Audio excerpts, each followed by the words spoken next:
মুখ্যমন্ত্ৰী ডাঙৰীয়াৰ নিৰ্দেশত পৃষ্ঠপোষকতাত অসমত ভাতৃঘাতী সংঘৰ্ষৰ সূত্ৰপাত ৰচনা কৰিছে। মুখ্যমন্ত্ৰী ডাঙৰীয়া সকীয়াই দিছো, অসমত যদি ভাতৃঘাতী সংগঠন হয়, অসমত যদি প্ৰকৃত ভাৰতীয় মিয়াৰ ওপৰত এটা আক্ৰমণ হয়, তাৰ নৈতিক দায়িত্ব স্বীকাৰ কৰি মুখ্যমন্ত্ৰী ডাঙৰীয়াই পদত্যাগ কৰিব লাগিব। মিয়া বাংলাদেশী নহয়, মিয়া হৈছে অসমৰ প্ৰকৃত অসমীয়া, আমি অসমৰ সন্তান।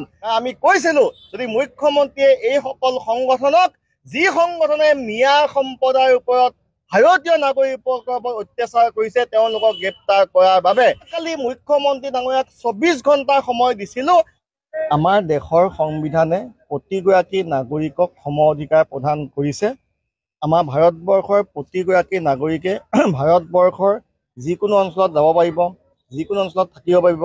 উদাহৰণস্বৰূপে আমাৰ লাহৰীঘাটৰ ব্যক্তিয়ে গৈ শিৱসাগৰত থাকিব পাৰিব, লাহৰীঘাটৰ ব্যক্তিয়ে গৈ ধুবুৰীত থাকিব পাৰিব, লাহৰীঘাটৰ ব্যক্তিয়ে গৈ আমাৰ তেজপুৰ লখিমপুৰত থাকিব পাৰিব। ঠিক তেনেকৈ শিৱসাগৰ, ধুবুৰী, তেজপুৰ, তিনিচুকীয়া ব্যক্তিও আহি লাহৰীঘাটত থাকিব, মৰিগাঁৱত থাকিব। সংবিধানে সকলোকে সম অধিকাৰ দিছে। ইয়াত কোনো ব্যক্তিৰ বা কোনো সংগঠনৰ অধিকাৰ নাই যে কোন ব্যক্তি অসমৰ বা ভাৰতবৰ্ষৰ ক'ত থাকিব সেই কথা কোৱাৰ অধিকাৰ নাই।